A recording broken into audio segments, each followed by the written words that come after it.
चुनाव लड़ने पर जोरदार हमला बोला। पीएम मोदी ने कहा कि राहुल गांधी को वायनाड में हार का डर सता रहा है और इसीलिए रायबरेली से वो चुनाव लड़ रहे हैं।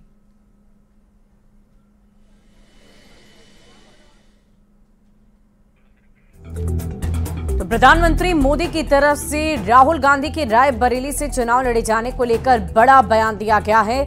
और आपको बता दें कि पहले बहुत सारी चर्चा चल रही थी कि राहुल गांधी अमेठी या फिर बरेली से चुनाव लड़ेंगे, लेकिन इसी बीच ये बड़ी खबर सामने आई कि रायबरेली से वो अपना नामांकन दाखिल करेंगे। और वही तस्वीरें भी हम आपको दिखा रहे हैं, वो अपनी मां के साथ रायबरेली पहुंच भी चुके हैं और कुछ ही देर में नामांकन की प्रक्रिया भी पूरी कर ली जाएगी। प्रधानमंत्री ने इसी बीच इस रायबरेली से चुनाव लड़ने को कहा है कि कांग्रेस का मकसद है लोगों को बांटना, देश को बांटना, तुष्टीकरण की राजनीति में सत्ता में आना चाहते हैं, तुष्टीकरण की राजनीति करके। और ऐसे में पीएम मोदी का कांग्रेस पर यह करारा हमला देखने को मिला।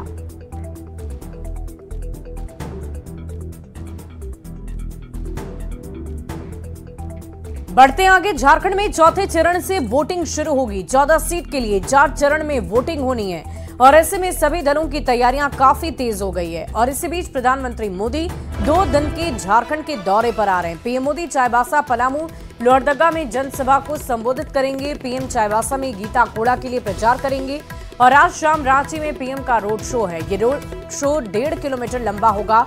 पीएम मोदी रात में राजभवन में विश्राम करेंगे और पीएम की झारखंड में होने वाली सभी जनसभाओं को लेकर कार्यकर्ताओं में गजब का उत्साह देखा जा रहा है। तो पीएम मोदी की अलग अलग जनसभाएं आज झारखंड में हो रही हैं। आपको बता दें कि झारखंड में चौथे चरण में मतदान की प्रक्रिया शुरू होगी और उससे पहले एनडीए की तरफ से युद्ध स्तर पर तैयारियां की जा रही है। प्रधानमंत्री की ताबड़तोड़ रैलियां झारखंड के अलग अलग जिलों में होनी है।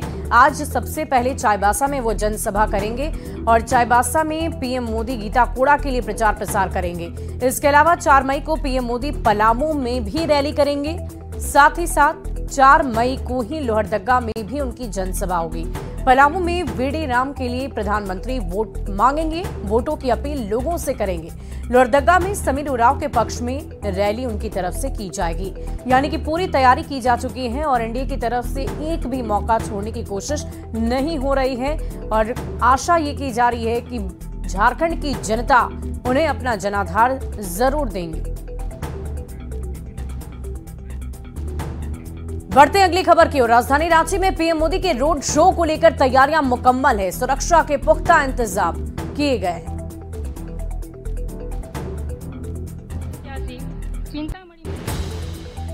तो 2 दिन के झारखंड दौरे पर है प्रधानमंत्री मोदी और ऐसे में तैयारियां पूरी की जा चुकी हैं ताकि किसी भी तरह की कोई कमी ना रहे। आज शाम को ही उनकी एक जनसभा होनी है और झारखंड में ही विश्राम करेंगे राजभवन में और उसके बाद वहां से फिर अगली जनसभा के लिए वो निकलेंगे। और इतना ही नहीं, झारखंड में रोड शो भी उनका होना है। वहीं पश्चिम बंगाल के दुर्गापुर में चुनावी सभा को संबोधित करते हुए प्रधानमंत्री ने राहुल गांधी के रायबरेली से चुनाव लड़ने पर जोरदार हमला बोला। पीएम मोदी ने कहा कि राहुल गांधी को वायनाड में हार का डर सता रहा है और इसीलिए रायबरेली से वो चुनाव लड़ रहे हैं।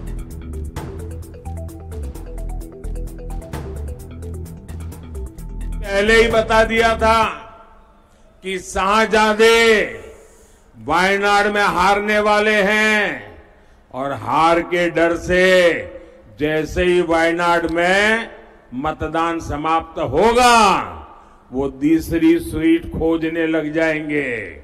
और अब दूसरी सीट पर भी उनके सारे चेले चपाटे कह रहे थे अमेठी आएंगे, अमेठी आएंगे, लेकिन अमेठी से भी इतना डर गए, इतने डर गए, वहां से भागकर अब रायबरेली में खोज रहे हैं रास्ता।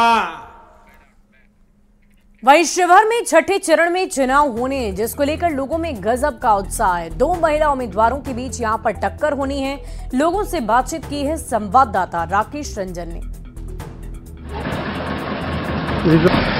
शिवहर जिले में लोकसभा चुनाव को लेकर राजनीतिक तापमान पूरे परवान पर है और हालात ये है कि सभी प्रत्याशी वोट बैंक को सशक्त बनाने में लगे हुए हैं। इसको लेकर कई तरह की दांवपेच भी खेली जा रही है। आगामी 25 मई को शिवहर लोकसभा का चुनाव होना है और यहाँ से राजद से रितु जायसवाल चुनाव मैदान में उतरी है, तो वहीं जेडीयू के खाते से लवली आनंद अपनी किस्मत आजमा रही है। लेकिन सबसे बड़ा मुद्दा ये है कि मतदाता किस पर विश्वास करते हैं और किसे अपना समर्थन देते हैं, यह महत्वपूर्ण मायने रखता है। और दोनों का कोई समझ नहीं है, यहाँ की राजनीतिक स्थिति के बारे में कोई समझ नहीं है। हवाई में लोग आते हैं, दौरा करते हैं, अभी चुनाव के समय ही दौरा कर रहे हैं। जमीनी स्तर की सच्चाई कोई कुछ पता ही नहीं है, नहीं कोई विकास की बात हो रहा है। क्योंकि रहेगा नरेंद्र मोदी की सरकार रहेगा, इसमें कोई जमत नहीं है। भविष्य में आप देख लीजिएगा, भले ही खंडन करने वाले लोग हमारा खंडन कर दे, लेकिन सरकार केंद्र में नरेंद्र मोदी की रहेगा और बिहार में सरकार नीतीश कुमार का ही रहेगा, जब तक वो लोग चाहे। क्योंकि बिहार की जो स्थिति है त्रिकोणीय हमेशा रहती है और नीतीश कुमार जिस गठबंधन में रहेंगे सरकार वही चलाएंगे और केंद्र में अभी वर्तमान में मोदी जी को हटाना असंभव है।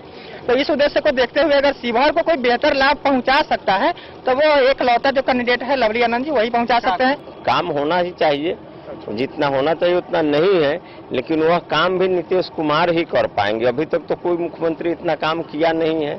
यहाँ पर शिक्षा का बहुत कमी है और आपको बता दें महागठबंधन से जो प्रत्याशी रितु जायसवाल आई है उसकी जीत सुनिश्चित है। जनता की मुंड उसकी तरफ बन चुकी है, उसकी फुल बहुमत से चुनाव जीतेगी। 3 लाख मार्जिन वोट से चुनाव वो जीतने जा रही है। हम ग्रेजुएशन करके बैठे हैं, हमको पीजी करना है, कैसे करेंगे?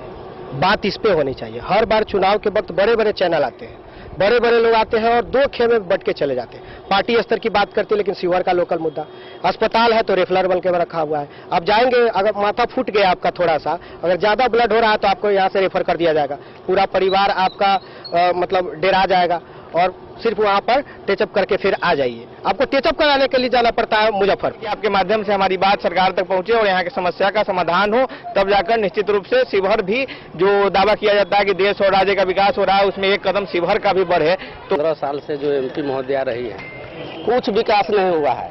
अब जो है एक नया उम्मीदवार जो है वह है रितु जायसवाल और हम लोगों को उम्मीद लग रहा है कि वही शिवहर के विकास करेंगे। मतदाता मतदान केंद्रों पर जाकर किसको अपना मत का समर्थन देंगे यह देखना दिलचस्प होगा। राकेश रंजन, न्यूज 18 शिवहर। और यहाँ रुकते हैं एक छोटे से ब्रेक।